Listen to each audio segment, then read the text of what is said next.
All right, everyone, welcome back. Ready for another deep dive. Always ready to go deep. Today, we're tackling a big one, something that's been debated for centuries. Uh-huh.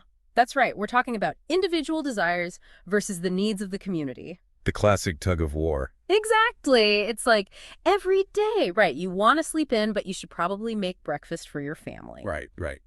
So, how do we balance those things, the things we want as individuals and what's best for everyone else? It gets really complicated when you think about it.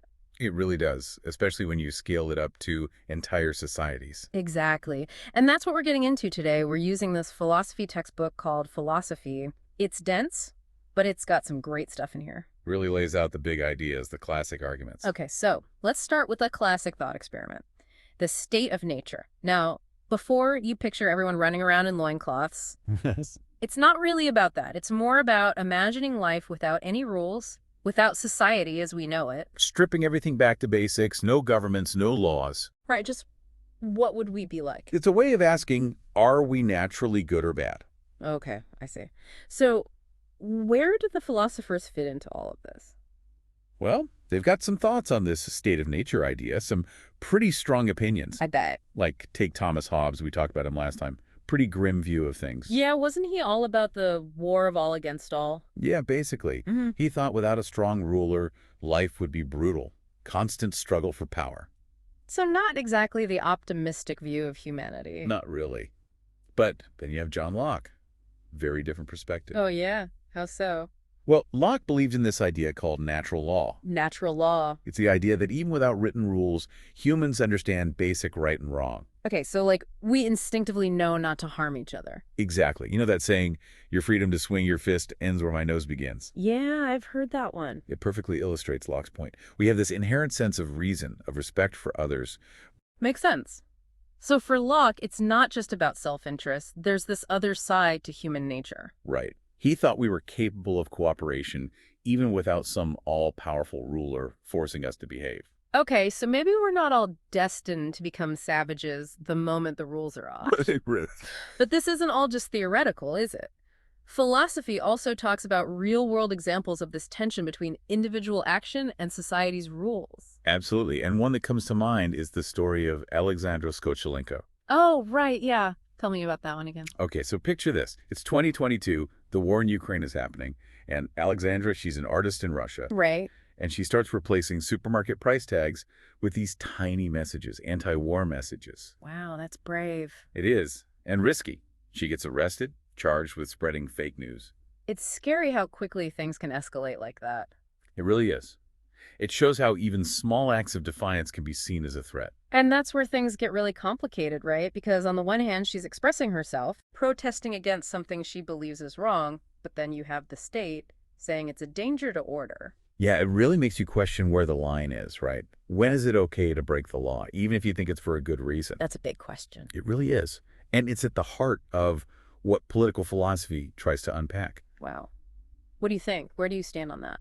It's a question that brings us to someone who had some strong opinions on this stuff.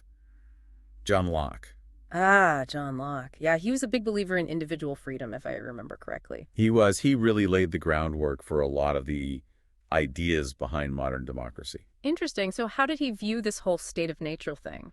Well, unlike Hobbes, Locke believed people were capable of being reasonable, even without an absolute ruler. So he had a bit more faith in humanity than Hobbes did. You could say that. He believed in this idea of natural law, this inherent understanding of right and wrong that everyone's born with. So you're saying we don't need a giant rule book to tell us how to treat each other? That was Locke's thinking.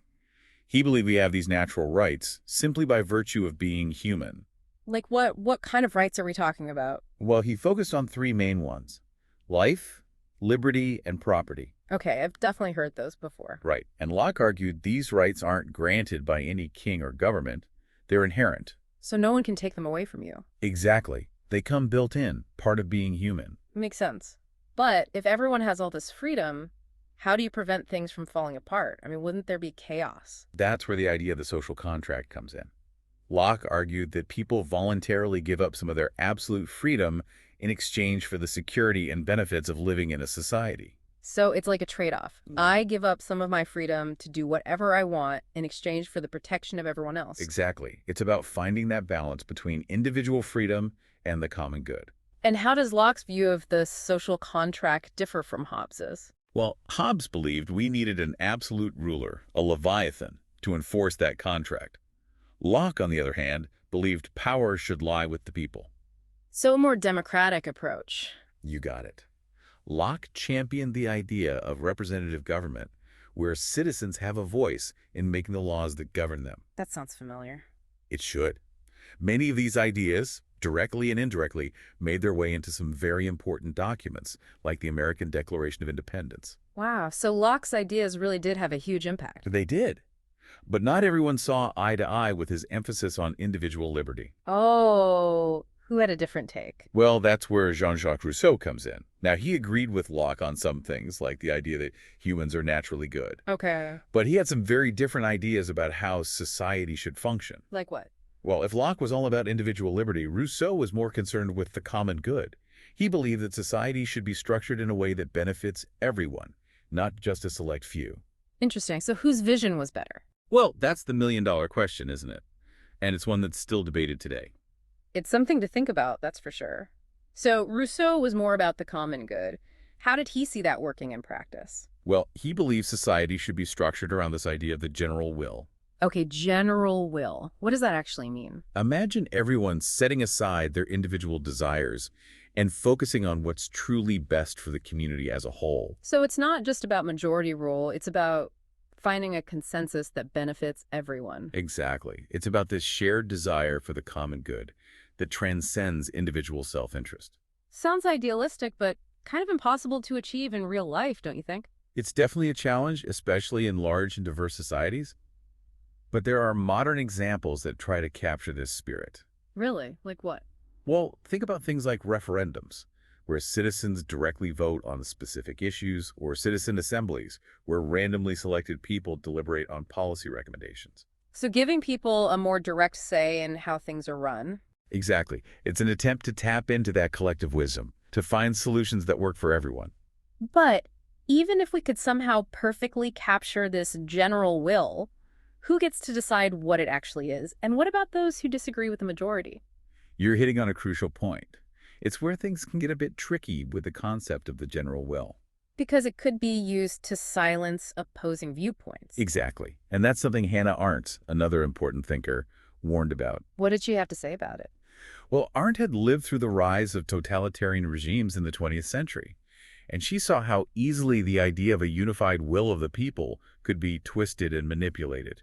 So even a concept that sounds positive on the surface can be dangerous if it's not approached carefully. Exactly. Arendt was particularly concerned about what she called ideological populism, where leaders claim to represent the true will of the people, often using divisive rhetoric and silencing anyone who disagrees. So it's a cautionary tale about the importance of critical thinking and protecting individual rights, even as we strive for the common good. Absolutely. It's about finding that balance between individual liberty and the needs of the community, which, as we've seen, is a recurring theme throughout political philosophy. And something tells me it's a debate that's not going away anytime soon. Definitely not. But by understanding these different perspectives, these different ideas about how society should function, we can hopefully navigate these complexities with more awareness and understanding. Well said. And on that note, we'll wrap up this deep dive. It's been quite a journey through the world of political philosophy. It certainly has. We've explored the tension between individual desires and the needs of the community, grappling with big questions about human nature, the role of government, and the very idea of a just society. From the state of nature to the social contract to the general will, we've covered a lot of ground today. We have. But more importantly, we've hopefully given our listeners plenty to think about and discuss long after this deep dive is over. That's what it's all about. Absolutely. Thanks for joining us on this journey. Until next time, keep those minds engaged and those conversations flowing.